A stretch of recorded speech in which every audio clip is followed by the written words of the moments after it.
Minasan, Genki desu ka? Aqui é o João. E aqui é a Edi. Tudo bem, pessoal? Watashi tachi mo genki desu yo. Você está ouvindo o episódio 26 do Tanoshii Nihongo Podcast. Como sempre, este episódio faz parte da nossa série de estudos de gramática e padrões da língua japonesa, utilizando como base o livro Minna no Nihongo. Hoje vamos continuar estudando algumas gramáticas da unidade 7, que começamos no episódio anterior. Aliás, são estruturas fundamentais para diversas situações do dia a dia. Se você ainda não ouviu o episódio passado, vale a pena voltar e escutar antes de continuar. Mas se você acabou de conhecer o podcast e caiu justamente neste episódio, deixa eu te contar uma coisa. Já temos vários episódios anteriores nos quais começamos do absoluto básico da língua japonesa e fomos construindo toda a base necessária para entender os conteúdos que vêm a partir daqui. Por isso, fica o recado. Continue este episódio apenas se você já ouviu os anteriores ou se já estudou e domina bem o conteúdo das 6 primeiras unidades do livro Minna no Nihongo. Agora, mesmo que você ache que já sabe tudo isso, eu recomendo fazer um teste rápido antes de seguir. É um teste com os principais pontos que estudamos até a unidade 6. No final, você poderá conferir a sua pontuação e os erros que cometeu. Se tirar menos de 11 pontos, minha sugestão é revisar os assuntos que ainda não domina tão bem. Isso vai ajudar bastante a aproveitar melhor os conteúdos que veremos daqui para frente. O link para o teste está na descrição deste episódio e no nosso perfil nas redes sociais. Afinal de contas, aprender japonês não é igual comprar um pastel na feira, que fica pronto em 5 minutos. E também não é tão saboroso. E também não traz aquela satisfação emocional instantânea nos dias difíceis. Acho que já chega, né? Todo mundo já entendeu. Sem contar que se você continuar, o povo já sai engatilhado com vários dilemas existenciais. Imagina, logo eu? Tão leve assim? Leve como um piano caindo de um prédio.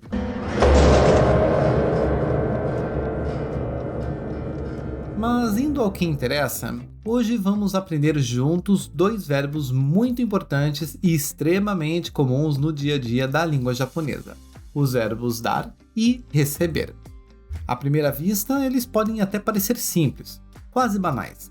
E para falar a verdade, mesmo ao final deste episódio, você provavelmente continuará achando isso, já que vamos trabalhar apenas com o conteúdo mais básico desses verbos. Dizer quando damos ou quando recebemos algo, como um presente, por exemplo.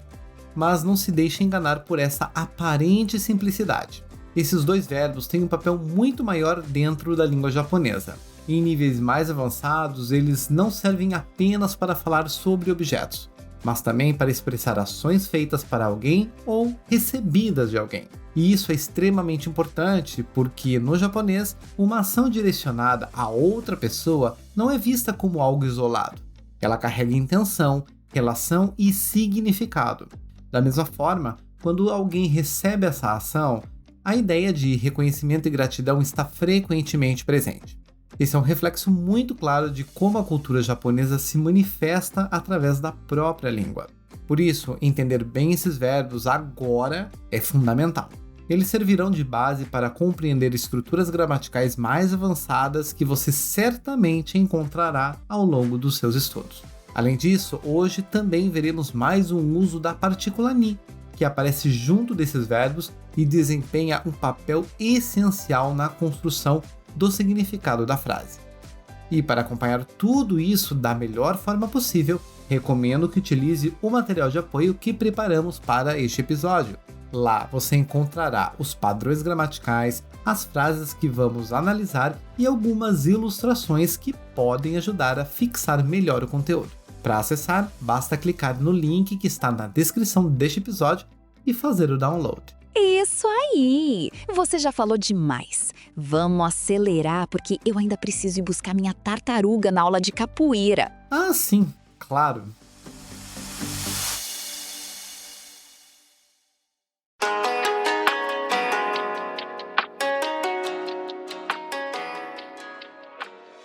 Se você é daqueles que acompanha nossos episódios com o livro Minna no Nihongo, vamos ver agora as explicações referentes à página 58.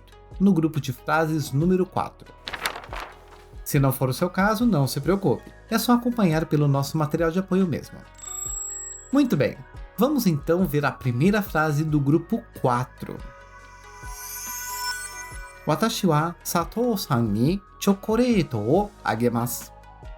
Watashi wa Satou-san ni chocolate o agemasu. Analisando a frase por partes, começamos pelo tópico, ou sujeito se preferir, que é watashi wa. A esta altura você provavelmente já sabe que o tópico da frase, principalmente em conversas, quase sempre é omitido. Diferentemente do português, não há necessidade de repetir constantemente o pronome eu, porque normalmente já está implícito que o falante é quem está realizando a ação. No entanto, em exemplos didáticos como os dos livros, o watashi wa costuma aparecer para deixar explícita a estrutura gramatical da frase, ou seja, para sabermos que ele está lá na frase. E isso é especialmente importante na gramática que vamos estudar agora, porque precisamos identificar claramente quem está realizando a ação. Você já vai entender o motivo.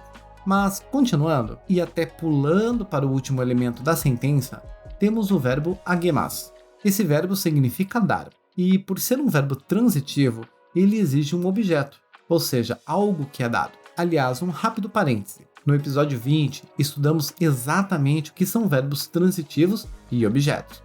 Então, se esse assunto ainda não está muito claro para você, vale a pena ouvir aquele episódio e depois voltar para continuar daqui.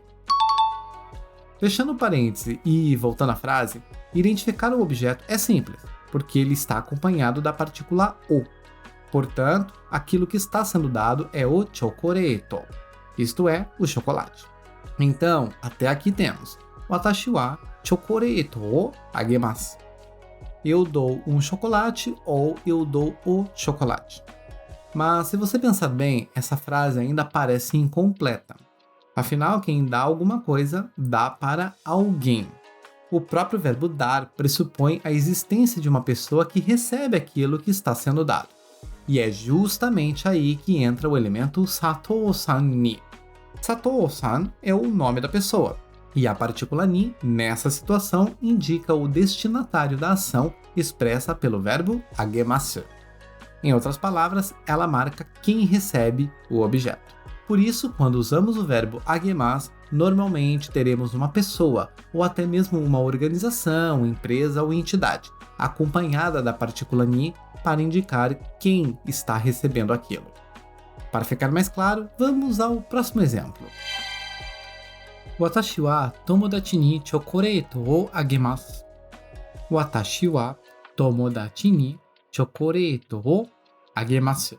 Aqui continuamos com o mesmo verbo, agemasu, e o mesmo objeto, chocolate. O que mudou foi apenas o destinatário da ação. Agora vemos tomodachi, que significa amigo ou amigos. E sabemos que ele é o destinatário porque está acompanhado da partícula ni. Assim, a frase watashi wa tomodachi ni chocolate o agemasu pode ser traduzida como eu dou chocolate para meu amigo ou eu dou chocolate para meus amigos. Lembrando que tomodachi não indica nem singular nem plural e também não informa gênero, por isso a tradução dependerá sempre do contexto. Continuando, vamos ao terceiro exemplo. Watashi wa kare ni chocolate o agemasu. Watashi wa kare ni chocolate o agemasu. Agora acredito que você já tenha percebido o que mudou. Exatamente, quem recebe o chocolate? Neste caso, temos kare, que significa ele. E aproveitando o exemplo, vale abrir um novo pequeno parêntese. Embora o livro utilize o pronome kare, esse tipo de pronome não é tão comum nas conversas do dia a dia. Na prática, geralmente utilizamos o nome ou, mais frequentemente, o sobrenome da pessoa sobre quem estamos falando. E muitas vezes nem isso é necessário, já que a pessoa costuma estar implícita pelo contexto. O mesmo vale para vários outros pronomes, incluindo o próprio watashi, que aparece com frequência nos materiais didáticos, mas costuma ser omitido nas conversas naturais, como disse há pouco. Aqui eles aparecem apenas para deixar a estrutura da frase mais clara para quem está aprendendo. Então fica também essa dica de conversação. Voltando ao exemplo, Watashi wa kare ni chocolate o agemasu. Traduziremos para dou o chocolate para ele ou darei o chocolate para ele. Por fim, quando queremos perguntar para quem algo será dado, substituímos a pessoa acompanhada da partícula ni por dare. É o mesmo dare que aprendemos lá nos primeiros episódios e que significa quem. Assim, podemos formar a seguinte pergunta: Anata wa dare ni chocolate o agemasu ka? Anata wa dare ni chocolate o agemasu ka? E vale novamente o alerta. O anata está aqui apenas para deixar explícito que a pergunta está sendo feita para a pessoa que está ouvindo. Em situações reais é muito mais comum utilizar o nome da pessoa ou simplesmente omitir essa parte. Por isso, na conversa natural, seria perfeitamente normal dizer apenas Dare ni chocolate o agemasu ka? Dare ni chocolate o agemasu ka? Além disso, como já comentamos em episódios anteriores, chamar alguém diretamente de anata pode soar um pouco rude, dependendo do contexto. Então, sempre que possível, é melhor evitar. Voltando à frase Dare ni chocolate o agemasu ka, a tradução será: você vai dar o chocolate para quem? Ou, de forma mais natural em português, para quem você vai dar o chocolate? Então, resumindo esta gramática, temos o sujeito ou tópico da frase marcado por wa, que aliás pode ser omitido. Depois temos a pessoa que recebe aquilo que está sendo dado, marcada pela partícula ni. Em seguida, vem o objeto acompanhado da partícula o, e a frase termina com o verbo agemasu, que significa dar. Com essa estrutura, você já consegue escrever facilmente diversas situações do cotidiano, e é justamente isso que vamos fazer agora nos próximos exemplos. Sasaki-san ni note o agemashita. Sasaki-san ni note o agemashita. Eu dei o caderno para o Sasaki. Haha no tanjoubi ni hana o agemasu. Haha no tanjoubi ni hana o agemasu. Eu darei uma flor para o aniversário de minha mãe. Ou, de forma mais natural, eu darei flores para minha mãe no aniversário dela. Percebeu como a estrutura é simples? Basta manter o mesmo padrão e substituir as palavras nos lugares adequados para criar frases diferentes e adicionar mais contexto à conversa. E, como informação adicional, saiba que existem outros verbos que funcionam de maneira semelhante ao verbo agemasu. São verbos que também representam ações que oferecemos, entregamos ou direcionamos a alguém. Por isso, frequentemente utilizam a partícula ni para indicar o destinatário dessa ação. São alguns deles: kashimasu, kashimasu, que significa emprestar algo para alguém. Por exemplo, Satou-san ni enpitsu o kashimashita. Satou-san ni enpitsu o kashimashita. Eu emprestei o lápis para o Satou-san. Também temos o oshiemasu, oshiemasu, que significa ensinar. Por exemplo, Burajiru-jin ni Nihongo o oshiemasu. Burajiru-jin ni Nihongo o oshiemasu. Eu ensino japonês para brasileiros. Em seguida, kakimasu, kakimasu, que significa escrever, podendo usar desta forma: Shachou ni reporto o kakimasu. Shachou ni reporto o kakimasu. Escreverei o relatório para o presidente da empresa. E em um último exemplo de palavra, kakemasu. Kakemasu. Não confunda com kakimasu. Apesar de os sons serem parecidos, aqui a segunda sílaba é que. Kakemasu. Esse é um verbo que possui vários significados dependendo da construção da frase. Mas hoje vamos falar apenas do uso com a palavra denwa. Denwa, que significa telefone. Quando utilizamos denwa o kakemasu, denwa o kakemasu, o significado passa a ser fazer uma ligação ou telefonar. Vamos ver uma frase para entendermos melhor. Haha ni denwa o kakemasu. Haha ni denwa o kakemasu. Farei um telefonema para minha mãe, ou até de modo mais natural, ligarei para minha mãe. E diferentemente do que acontece em muitos lugares atualmente, apesar de os japoneses utilizarem bastante aplicativos de mensagens para se comunicar, ainda é muito comum resolver assuntos por meio de ligações telefônicas tradicionais.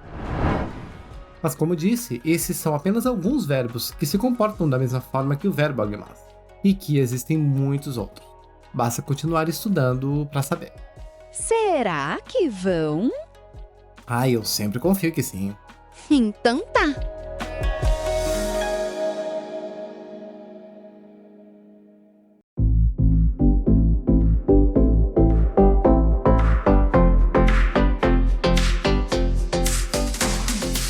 Minasan, kyou wa dou deshita ka? E aí, povo? Como foi hoje?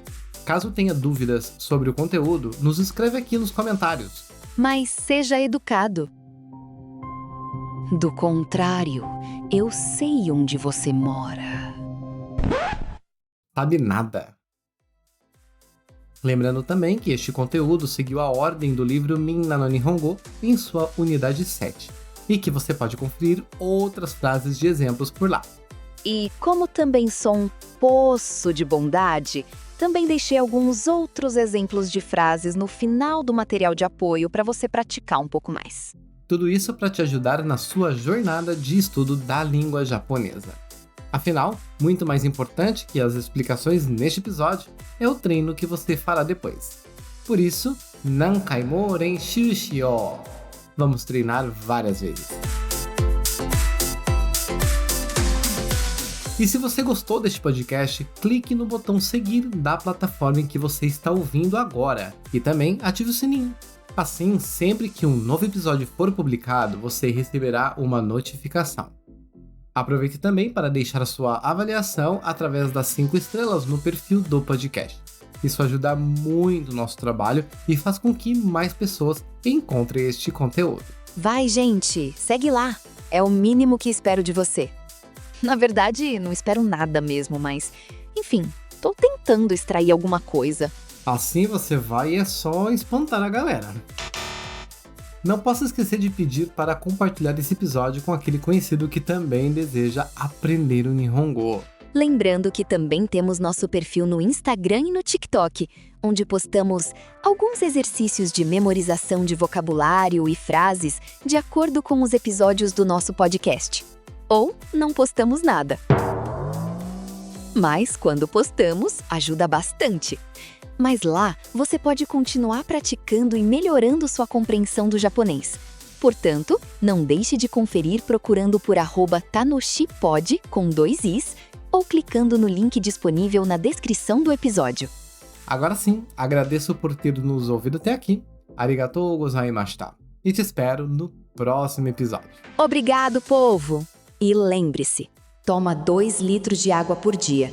Porque sei que seu rim tá mais desidratado que o deserto do Saara. Desliga o celular antes de ir dormir e vai estudar. E para mais dicas, não me pergunte. Beijos!